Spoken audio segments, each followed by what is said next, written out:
Have you ever seen a friend post a story complaining, "Ugh, I'm so broke," from their brand new, almost $2,000 iPhone Pro Max? Or maybe, just maybe, that friend is you. If the answer is yes, congratulations. You're not alone. You're just an excellent victim of one of the great paradoxes of our time, the broke but bougie paradox. Now, this is not a financial lecture, I swear. I'm not going to tell you to stop buying Starbucks lattes, because honestly, if a $5 coffee can destroy your entire financial foundation, you've got much bigger problems. Today, we're going to dissect something far more interesting, our own brains. This magnificent, complex, but sometimes ridiculously illogical organ, especially when it comes to money. Let's start with Exhibit A, the $2,000 phone. When you decided to buy it, you didn't think you were throwing $2,000 out the window. No, your brain, a master storyteller, started weaving a very compelling narrative. It's not a phone, it's a productivity tool. It's an investment in your personal brand. Its camera will turn you into a content creator with millions of views, or at the very least, make your Hinge profile pictures look more expensive. It's an expense for the future, a necessity to connect, to exist in this digital society. $2,000 for a brighter future? That's a steal. And then, 2 weeks later, when a friend invites you out to a restaurant that's just a little bit pricey, your brain tells a completely different story. $40 for a plate of pasta? Are you insane? I'm broke. See? Same brain, same bank account, but two completely contradictory stories. This is what psychologists call mental accounting. We mentally sort our money into invisible boxes in our heads. There's a box called serious and responsible expenses, rent, utilities, insurance. There's a box called investment in my future, where that $2,000 iPhone sits proudly. And then there's a tiny, pathetic little box called daily frivolous spending, where a $40 delicious dinner is treated as an unforgivable financial crime. Where's the logic? There is none. The issue isn't whether you have $2,000 or not. The issue is the story you tell yourself to justify spending it. We are willing to spend a large sum on a tangible object, something we can hold, show off, and feel is worth it. But we agonize over smaller expenses for experiences, like a good meal or a weekend trip, the very things that, ironically, often bring more lasting happiness. And this logical trap doesn't stop there. It gives birth to another monster called the Diderot Effect. The French philosopher Denis Diderot was once given a beautiful new dressing gown. Suddenly, he noticed everything else in his study, his old chair, his worn desk, his faded rug, looked shabby and unworthy of his magnificent robe. So, he replaced everything. In the end, he was buried in debt, all because of a dressing gown. Sound familiar? You buy the new iPhone, suddenly your old wired headphones look ancient. You need AirPods.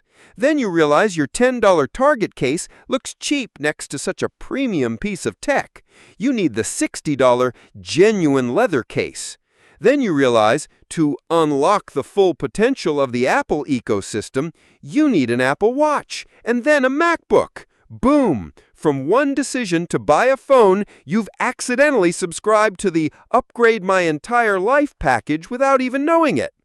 Each new purchase doesn't just satisfy a need, it creates a spiral of new needs you never had before. And this is where the irony reaches its peak. After decking yourself out with this entire expensive ecosystem, you sit down, open your banking app on that very same shiny new iPhone, look at the number left in your account, and sigh, "Why am I so broke?" We obsess over optimizing the small things. We spend hours comparing the prices of 2 brands of peanut butter at Whole Foods to save 75 cents. We cancel our Netflix subscription to save $15 a month. We pride ourselves on these financially savvy moves, but we turn a blind eye to $1,000 decisions driven by self-spun narratives of necessity and investment. It's like meticulously shutting all the windows to keep the mosquitoes out while leaving the front door wide open for an elephant to walk through and then wondering why there's an elephant in your house. The blame isn't entirely on you.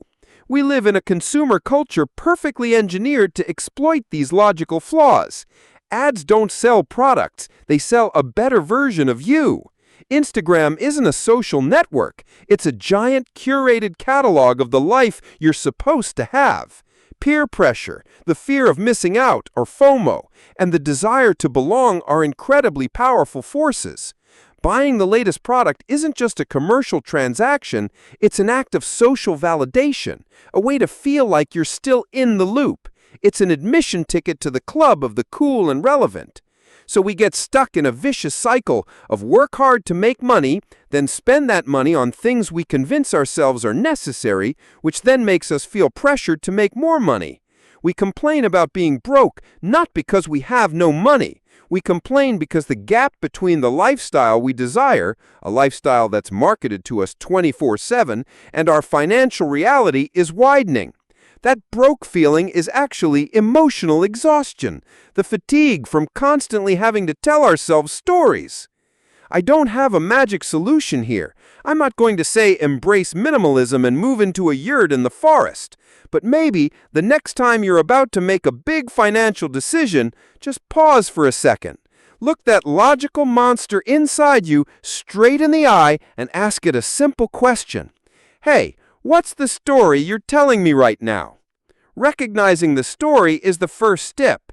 You don't have to fight it. Just see it. Acknowledge it. That the need for the latest phone might just be the echo of an ad you saw yesterday, or the insecurity you felt when you saw all your friends had one. Realize that the guilt you feel for spending $40 on dinner is actually an irrational punishment you're inflicting on yourself. That self-awareness, it's free, and it might just be the smartest financial investment you ever make. It won't magically put more money in your bank account, but it might help you find something even more valuable. Peace of mind. And you can't buy that, not even with a $2,000 iPhone. So the final question I'll leave you with is, how do I get rich? It is, what's the story you're telling yourself about money, and do you actually believe it?